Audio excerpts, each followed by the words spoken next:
Hi.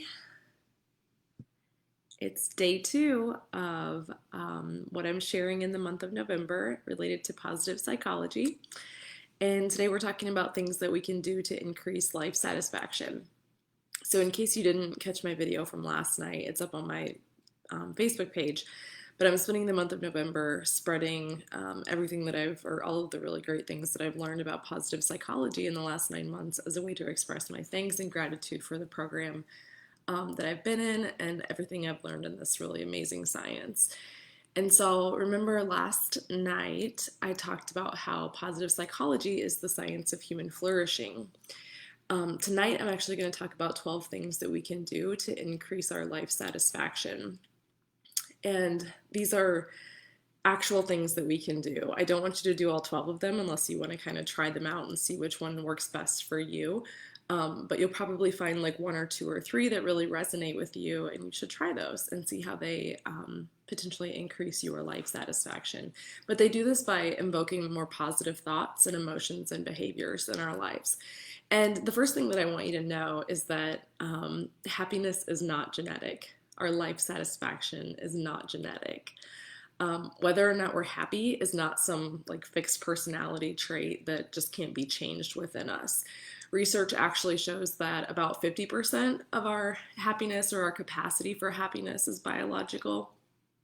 10% is due to things happening around you, so life circumstances that you may not be able to control. But then there's 40% that is within our realm of control through our thoughts and our feelings and our actions. And so the idea is to influence this 40% that we are in control of and maximize as much as we can our life satisfaction. All right, so the first one is practicing gratitude, which of course is my favorite because it's one of my top character strengths, and it's the month of November for Thanksgiving. So I'm going to talk more about gratitude tomorrow night. I'm going to do like a deeper dive into it, but for now I just want you to know that when we do gratitude right, it really gets us thinking outside of ourselves and gets us thinking about other people. It creates more optimism in our lives, and it helps us really savor and take in the moment. And I just want you to think about it for a second. Like, have you ever really felt like crap after you expressed gratitude? And if you were doing it right, probably not. So in the vein of being a former teacher, I'm giving you homework. It would be really cool if you would express gratitude to somebody before tomorrow night's live, and then I'd love to hear about it if you want to comment in the video tomorrow night. But find somebody that you can express gratitude to in the next 24 hours. All right, number 2 is savoring. So savoring is bringing or being really attentive and appreciative of an experience. So taking it all in, especially like with the five senses.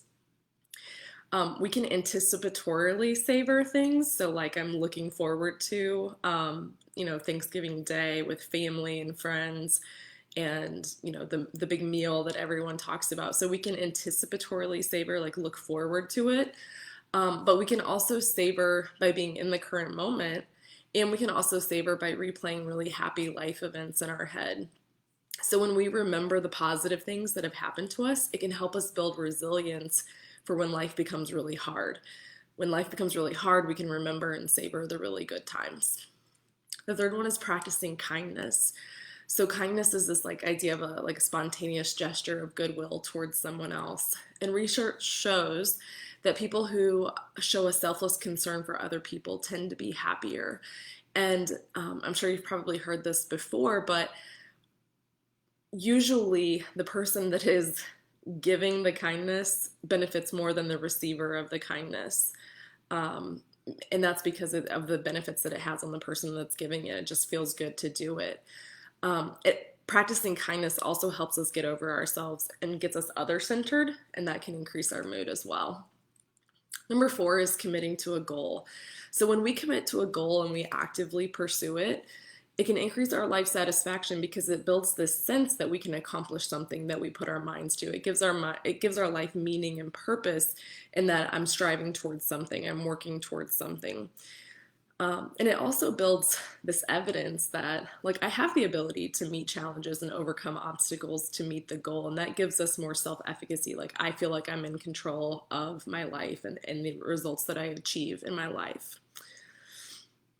Number 5 is cultivating optimism. And so this will make a lot of sense, right? Like it's not really rocket science, but optimism is our sense of hopefulness for the future. So if we're really optimistic and hopeful for a bright future, we're going to have more life satisfaction overall. And so I think if you think about it this way, like, am I down in the dumps thinking about all my problems, like just wallowing in it? Or am I like high on the hilltop and like looking out, sure, I have problems, but oh, I can see different solutions to the problems that I'm having. Am I hopeful about it? And so the last thing I want to mention about this too is when we're optimistic and hopeful, our brain will actually look for evidence that supports that optimistic and hopeful future. When you think it, your brain automatically looks for the evidence to support that. And the same is true on the other side. If we aren't hopeful and optimistic, our brain is going to look for evidence for that too, that there's nothing to be hopeful for. And so it kind of goes back to what I said last night about our thoughts becoming our reality. If we are optimistic and hopeful, then our brain thinks that we should be looking for things that make us optimistic and hopeful, and the spiral just continues. Number 6 is learning to forgive. So forgiving people, giving people a second chance, and just letting bygones be bygones. And so I just want to offer this question to you, like, whose health do you think it affects more when you hold on to a grudge?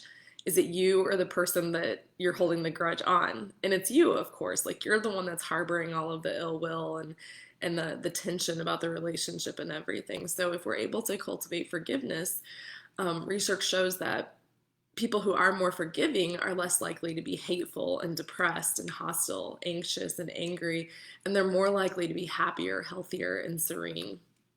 And the reason why this works as a way to increase life satisfaction is because we really let go of trying to change the past, which we can't do anyway, so we should just stop trying to do that. We stop ruminating or like replaying these events over and over in our head. We stop reliving them every time we replay them. And it's an energy waster. There's no benefit from it. And so one thing I want to ask you is, can you think of a time when someone has actually forgiven you? And how did it make you feel to be forgiven by someone else when you felt genuinely forgiven by them? And what would it be like to offer that same gift to somebody else that you've been holding a grudge against? The next one, the 7th one, is getting into flow. So flow is like getting into the zone. It's where you're fully engaged in a task and really enjoying what you're doing. You'll probably know that you're in flow because you'll like look up at the clock and be like, oh my gosh, I don't even know where the last 3 hours has gone. And it works because you're focusing your energy and attention and you're getting lost in something. You're being productive. You're probably maybe also creating something, which can be highly satisfying as well. And the key for flow is that you're adequately challenged in the task and you're you have the skills to meet that challenge. So it can't be like so impossible that like it's never going to happen, and it can't be so easy that like a rabbit could do it. But it has to be in that kind of middle area where you have the skills, or maybe the task is just beyond your skills, but you can get there, and that helps create flow and it can increase life satisfaction. The next one is religion and spirituality. So this has to do with having a strong connection to something greater than yourself. It also works because religion and spirituality is really often tied to being part of a group. You think about going to church, you think about being in communion and connection with people and cultivating a sense of meaning and belonging. And remember last night I said we're really wired for social connection.